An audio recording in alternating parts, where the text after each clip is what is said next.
Stephen, you brought up the delivery system, and that we're all learning a lot about that in torpedoes. And like you said, someone has one in a backpack, basically. Or I remember a headline recently about China testing a hypersonic missile, and I can't help but put two and two together and think nuclear China, hypersonic missile. That doesn't sound good. Am I overthinking this? Can they put a nuclear warhead on that bad boy?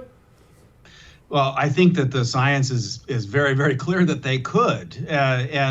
China has made enormous strides in its missile capabilities. And it's one of the harder things to defend against. We have reached the sort of miracle stage of being able to do what we were told for a generation was impossible, to have some degree of missile defense.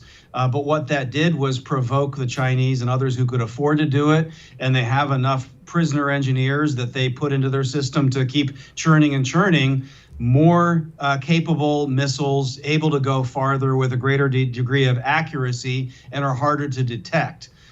So yes, being hypersonic is a big deal. And why would you want to be able to do that but to be able to deliver this? And the only real debate is it for deterrence, to scare people off so that you have to compromise in advance with their wishes, or because you actually aim to deliver this kind of death to a target sometime in the future?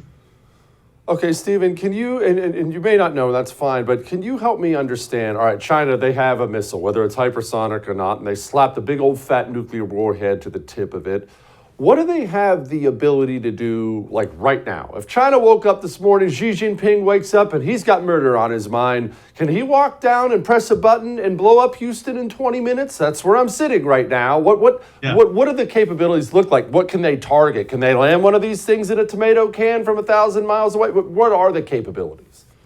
Well, first, just to help you sleep at night, they don't have to do that. The Port of Houston has a ton of container traffic that comes and goes through that area. And the first best way for low-tech bad guys to be able to do horrible things is to get things in by more conventional means than having to send it up to space or send it at crazy fast speed to defeat our detection.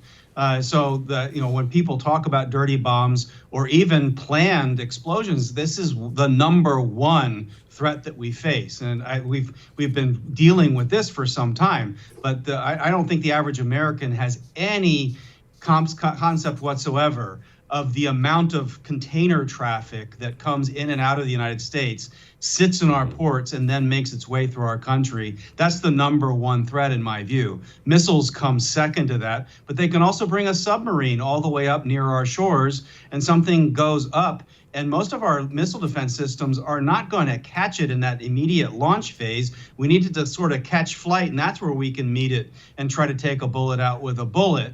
And so they have nuclear capable submarines that can be more quiet than diesel submarines, go greater distances. They could come up within a short distance of our shores, possibly undetected, and launch from there if we just wanted to be scared even more. Hey, thanks so much for watching the first on YouTube. If you liked what you saw, go ahead and like and subscribe. You heard me. Like it, subscribe. You'll get a lot more of it and a lot more of me.